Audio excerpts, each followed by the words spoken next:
परंतु बेटियों को इस हाल के लिए तैयार तो किया जा सकता कि बेटा दो बात सुन लेना, कभी तुझे कोई मारे तो बर्दाश्त कर लेना। कुम्हार जब घड़ा बनाता है ना तो उस घड़े को पीटता है, थापता है ऐसे। ये भी शिक्षा का एक हिस्सा है। बोलो हाँ। पहले हम लोग पढ़ने जाते थे तो मास्टर जी मारते थे, क्योंकि मार खाना भी पढ़ाई का एक हिस्सा है। बोलो हाँ। मार खाना भी पढ़ाई का एक हिस्सा है। इसलिए बच्चों को गलती करने पर, चाहे बेटी हो या बेटा, गलती करने पर दंड देना धर्म है, धर्म है। बाकी पति कभी अपनी पत्नी पे हाथ ना उठाए। हमारे यहां स्त्रियों पे हाथ उठाने के लिए मनाही है। भीष्म पितामह मर गए पर उन्होंने स्त्री पे हाथ उठाने के लिए मनाही है। आप स्त्री पे हाथ नहीं उठा सकते। जो स्त्रियों पे हाथ उठाते हैं वो पुरुष अच्छे नहीं होते। तो सवाल खड़ा हुआ कि स्त्री पे हाथ उठाने का एक तरफ मना कर रहे हो आप। भीष्म पितामह बोले मैं नहीं चलाऊंगा, अस्त्र शस्त्र पर हाथ नहीं उठाऊंगा, शिखंडी पर। भीष्म पितामह ने नहीं उठाया हाथ। बहुत सारे पति लोग पत्नियों को मारते रहते हैं। पति कभी भी अपनी पत्नी को ना मारे, यही पति का धर्म है। स्त्री को मारने का अधिकार नहीं है। परंतु बेटी यदि गलती करे तो उसके पिता को उसे डांटना चाहिए। बचपन में छोटी बेटी हो, छोटा बच्चा हो, थोड़ा थोड़ा मारने का अभ्यास, इसलिए गलती करने पर, जरूरत पड़ने पर, ताकि एक डर बना रहे कि हम गलती करेंगे तो हमें मार पड़ेगी। क्योंकि बिना भय के सृष्टि नहीं चलती। बात सही है कि गलत है? आज के युग में क्या हो गया, डर खत्म हो गया। बोलते हम किसी से नहीं डरते, ब्रह्मा से नहीं डरते। जो नहीं डरते वो लोग गलत काम करने लग जाते हैं, और जो डरते हैं वो मर्यादा के बंधन में बंध करके चलते हैं। इसलिए बंधना जरूरी है। किससे बंधना? मर्यादा से। सही है कि गलत है? इसलिए हम तो कहते हैं हर परिस्थिति की तैयारी करो। जनक जी ने कभी नहीं सोचा था कि मेरी सीता को जंगल में लकड़ियां काटनी पड़ेंगी, पर समय कोई बता के थोड़ी आता कि मैं आ रहा हूं। हर परिस्थिति के लिए आपको तैयार रहना है। गोपियां भगवान से अत्यधिक प्रेम करती हैं, और मैं आपसे केवल यही कहूं, काम करते हुए नाम जप करो और भगवान से प्रेम करो। संसार से बहुत अच्छा व्यवहार करो। ऐसा व्यवहार करो कि हर रिश्ते निभ जाएं। और प्रेम प्रभु से करना, प्रेम के बीच में कोई ना आए।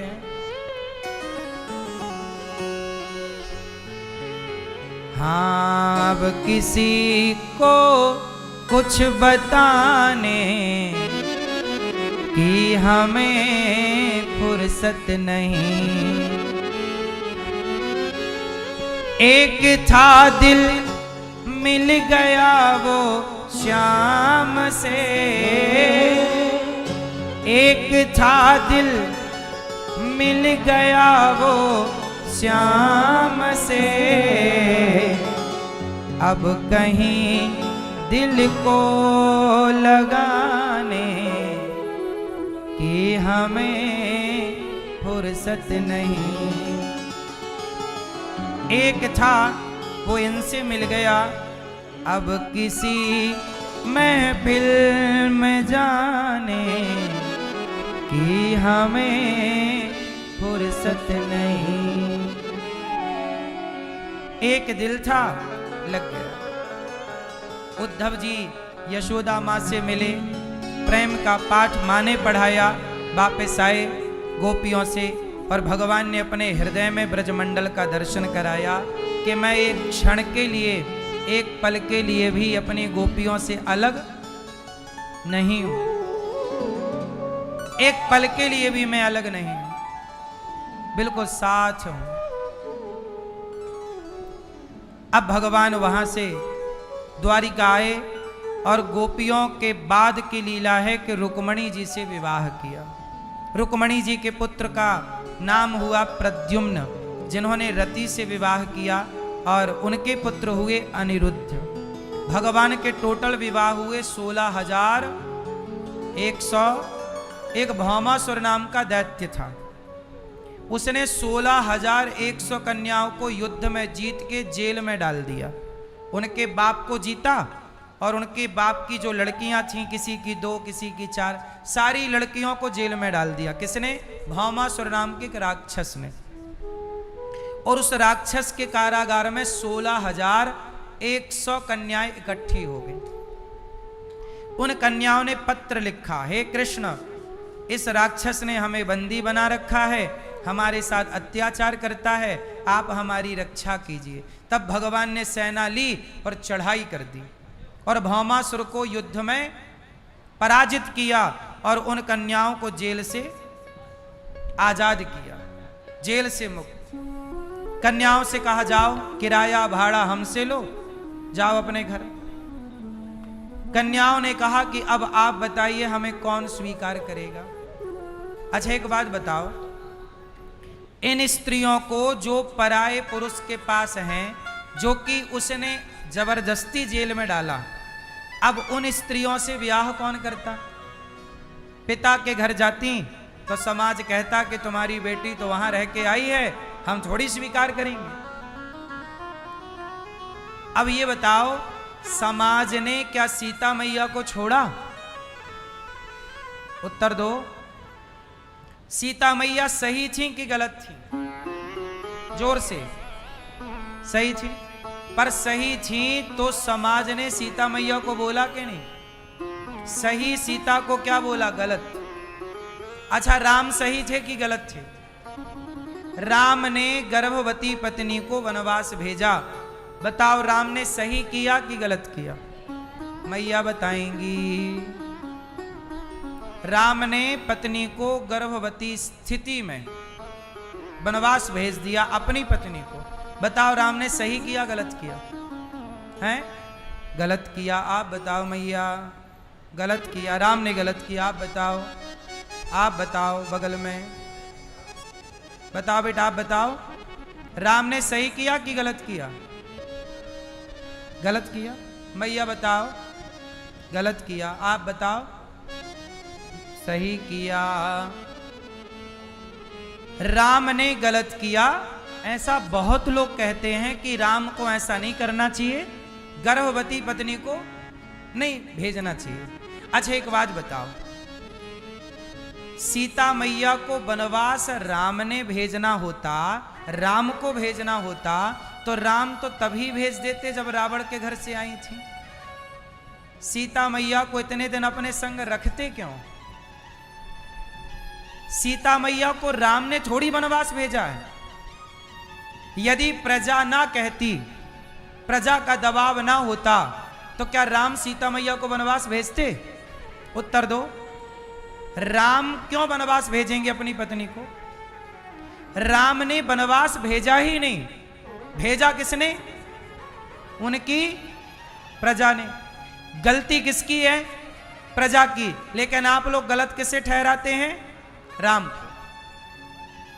कई बार जो आप सोचते हैं वो सही नहीं होता, कई बार जो आप अपना पक्ष रखते हैं वो सही नहीं होता, लेकिन आप उसे सही मानते हैं।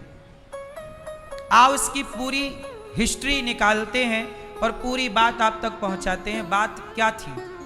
देखो, बात ये थी कि सीता मैया की प्रजा, एक कोई धोबी भाई साहब थे, उनकी पत्नी रात को घर नहीं आई, तो उनकी पत्नी जब सवेरे आई तो धोबी ने अपनी पत्नी से पूछा कि तुम रात को कहाँ थी? तो पत्नी ने बताया कि पानी गिरने लगा था, शाम हो गई थी, नाव चल नहीं पाई, मैं नदी पार कर नहीं पाई, तो मैं केवट के यहाँ रह गई। उसकी पत्नी के संग मेरी दोस्ती है, वो मेरी सहेली है, मैं वहां रह गई। पति बोला नहीं, मैं तुम्हारी बात नहीं मानूंगा, मुझे तो ये लगता है कि तुम्हारा किसी पुरुष के साथ चक्कर है और तुम उसके साथ थी। पत्नी ने कहा ना, मैं आपकी पत्नी हूं और आपके सिवा मैं किसी पुरुष को नहीं देखती। मैं उसके घर थी, आप पूछ सकते हैं चल के कि मैं रात वहां थी या नहीं। पति बोला नहीं, मैं तुम्हारी बात नहीं मानता, मैं कोई राम छोड़ी हूं जो रावण के घर में रहकर आई पत्नी सीता को राम ने स्वीकार कर लिया।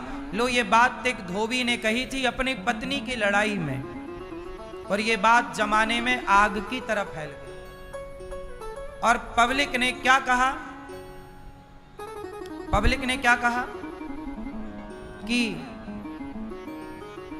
पब्लिक ने क्या कहा कि राम ने गलत किया, सीता मैया को रख लिया,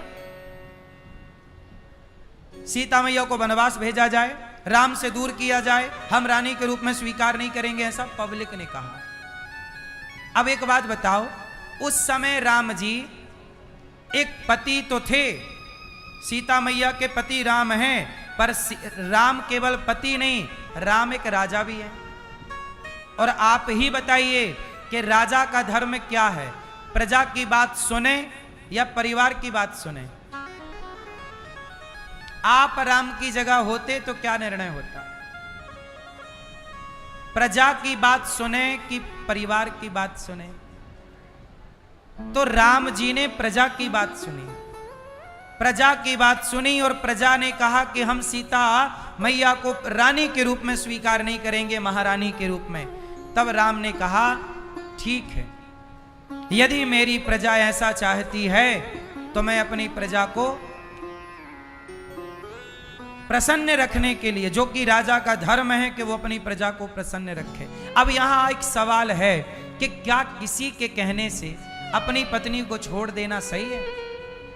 आप समझो, राम कोई सामान्य व्यक्ति नहीं थे, राम आदर्श थे दुनिया के।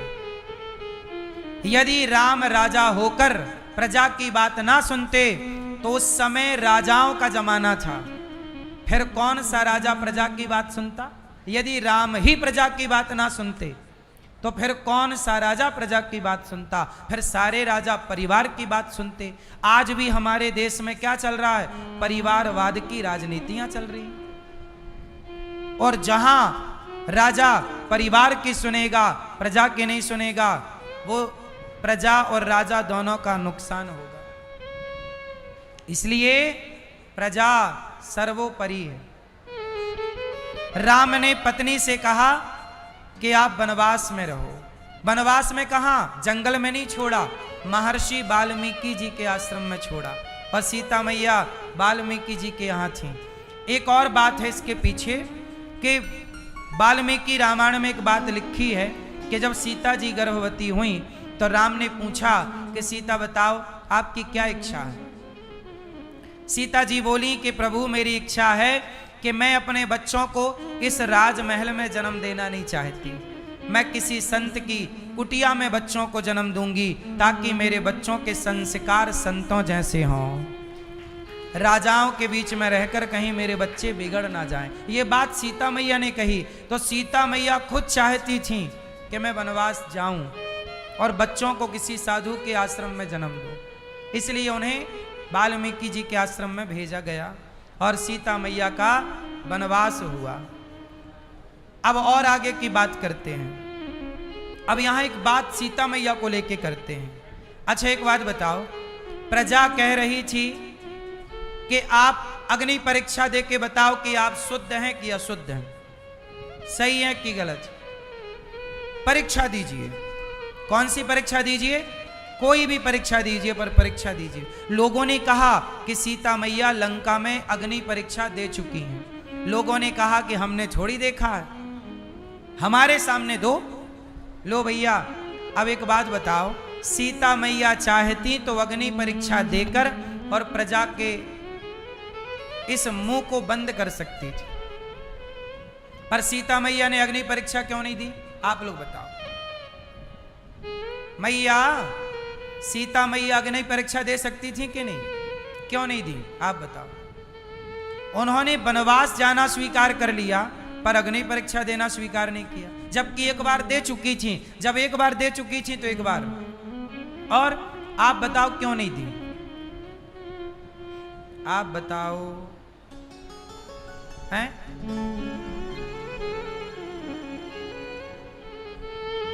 जोर से बैठे रहा। खुश, और भगवान भी खुश। अच्छा ये बताओ, भगवान ने इतने सारे विवाह करके सही किया भगवान ने कि गलत किया? क्यों? मैया सही किया गलत किया? हैं? गलत किया? सही किया? मैया बताएंगी। गलत किया? सही? आप बताओ, आप बताओ। एक मैया बताएंगी। इतने सारे ब्याह करना सही है? हैं? फिर आज के लोग कहेंगे हम करें तो गलत क्यों? आज के लोग कहेंगे हम भी करें। सुनो, तुम्हारे हो जाए तो तुम भी कर लो। हैं? आज तो एक ही नहीं हो रहा है लोगों का, एक ही नहीं मिल रही है ढूंढी। आदमी को मजबूरन आजकल साधु बनना पड़ रहा, नहीं मिल रही है, क्या करे, साधु बन जाए।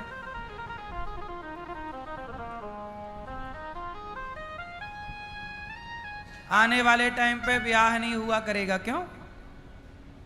कुछ का होगा, कुछ का नहीं होगा, लड़कियां ही नहीं होंगी, लड़के लोगों को कुंवारा रहना पड़ेगा। सुनो, भगवान के पत्नियां कितनी हैं? जोर से। मैया आप किसकी पत्नी हैं? पीली मैया। बैठे बैठे, आप किसकी पत्नी हैं? आप बताओ,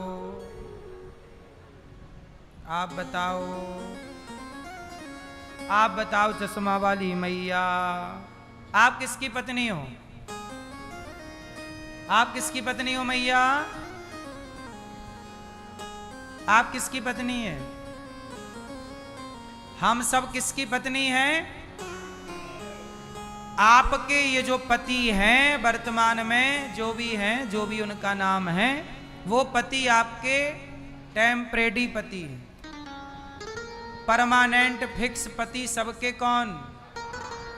आप सब। ये बात हम नहीं कह रहे हैं, आप कहते हो। तुम हो एक अगोचर सबके प्राणपति, स्वामी सबके प्राणपति। किस विध मिलहूं दया मैं तुमको मैं कुमति। ओम जय जगदीश हरे।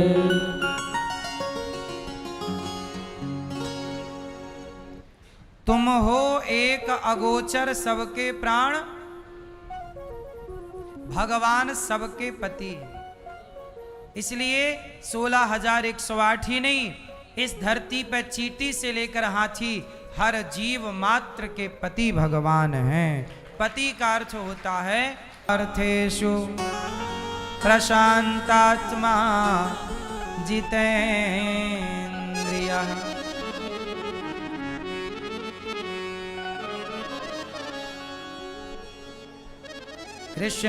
कृष्णस्यासीत् सखा कश्चित् ब्राह्मणो ब्रह्मवित्तमः,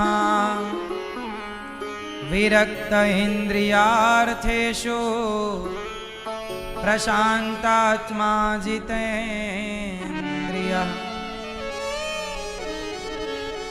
भगवान कृष्ण के परम मित्र का नाम है सुदामा। सुदामा जी बहुत गरीब है, इतने गरीब, रोटी नहीं, खाने को चूल्हा नहीं जलता। ऐसी गरीबी में सुदामा जी रहते हैं, पर उस गरीबी में भी कृष्ण कृष्ण कृष्ण कृष्ण का जाप करते हैं, भगवान को भुलाए नहीं। हम लोग जरा सी परिस्थितियां विपरीत हो जाएं तो हम भगवान को भूल जाते हैं। सुदामा इतने गरीब थे पर परिस्थितियों का डट कर के सामना करते थे। गरीबी है, कोई बात नहीं,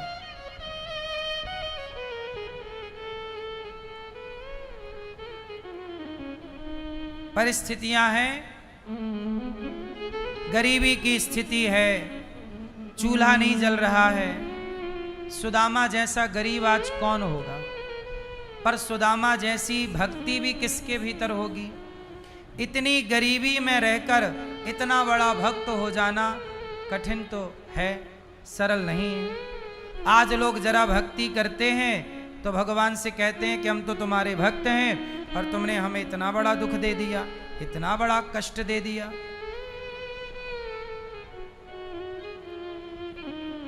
भगवान, आजकल लोग भक्ति करते इसलिए हैं कि हम गरीब ना हो। गरीब होना, अमीर होना अलग विषय है, जन्म होना, मृत्यु होना अलग विषय है। आप कितने भी बड़े भक्त बन जाइए, मरना पड़ेगा। कितने भी बड़े भक्त, अरे भक्त तो छोड़ दो, राम तो भगवान है। 14 साल वनवास में जंगल के फल फूल कंदमूल फल खा के गुजारा कि नहीं, ना रहने का घर, ना खाने की रोटी। ऐसी परिस्थिति में जब राम को रहना पड़ा तो राम के भक्तों पर यदि संकट आ जाए तो भक्त विचलित क्यों हो जाते हैं? विचलित क्यों हो जाते हैं? इसलिए भक्त को कभी विचलित नहीं होना चाहिए। परिस्थितियां कितनी भी विपरीत क्यों ना हो, पर विचलित नहीं होना चाहिए।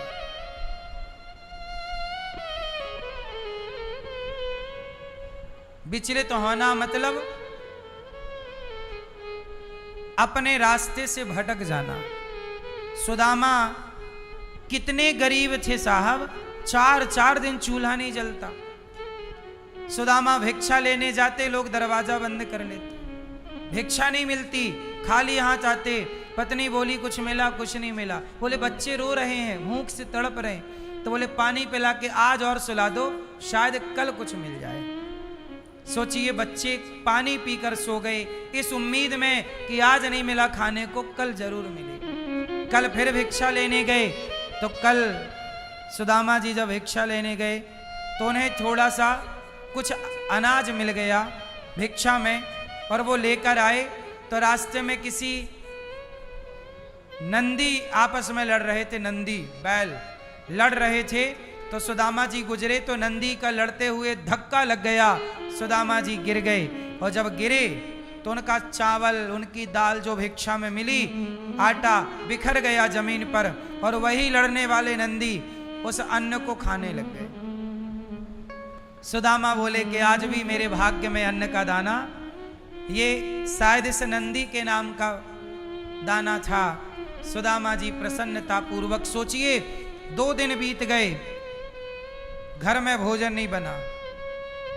पत्नी फिर बोली कि आया कुछ, बोले आया तो था, पर वो नंदी गिरा दिए, गिर गया, वो चाटने लग गए, सारा आटा चावल दाल वो खा गए, उनके भाग्य का था। सुदामा जी ने शिकायत नहीं की कि विधाता मैं तेरा इतना बड़ा भक्त हूं और देख तू मुझे किस हाल में रख रहा है। अब बताइए, इतनी सहनशीलता किसी के अंदर है? बताइए। आज आपको तनिक भी सहन नहीं होता, कोई एक बात कह दे आपको बुरा लग जाता, कोई एक थप्पड़ मार दे आपको बुरा लग जाता। परिस्थितियां भी तो थप्पड़ मारती हैं ना, बोलो हाँ, क्या समय थप्पड़ नहीं मारता आपको? अरे इंसान कभी आपको शायद इतना मार ही नहीं सकता जितना समय आपको मारता है। समय के थपेड़े जब पड़ते हैं तो समय के थपेड़ों ने ही तो कभी हमें मनुष्य बनाया, तो कभी हमें कुत्ता बिल्ली की योनि में डाल दिया। ये समय के थपेड़े ही तो थे, ये समय की मार ही तो थी। बोलो हाँ। कई बार हमें प्यार वो मुकाम नहीं देता जो मुकाम हमें मार दे देती है। बोलो हाँ। इसलिए कहता हूं कि गरीबी की मार पड़े तो गरीबी की मार हो या धोखे की मार हो या अपमान की मार हो, जो व्यक्ति हर मार को सह लेगा वही परमात्मा को पाने के योग्य होगा। यदि आप मार नहीं सह सकते तो फिर आपको जिंदगी से हाथ धोना पड़ता है। मार गरीबी भी मार रही है। कोरोना नाम की बीमारी आई, उस बीमारी ने क्या किया? थप्पड़ मारना ही मारना नहीं है, केवल ये मार नहीं होती, परिस्थितियां भी तो मारती हैं, हालात भी तो मारते हैं। इसलिए तो कहता हूं कि हर मार को सहने की क्षमता डेवलप करो अपने भीतर, कि 4 थप्पड़ पड़ भी जाएं तो आप भटके ना अपने रास्ते से, विचलित ना हो। हमारी सेना जब भर्ती होती है ना, सैनिक कोई बनता है तो सैनिकों को सैकड़ों थप्पड़ खाने पड़ते हैं। अधिकारी बड़े बड़े सब उसे मारते हैं। मारना भी उनकी ट्रेनिंग है, ताकि कल को इसे कोई आतंकवादी पकड़ ले और कुछ उगलवाना चाहे मार के, तो ये उसके टॉर्चर को सह सके। बोलो हाँ। क्या है ये?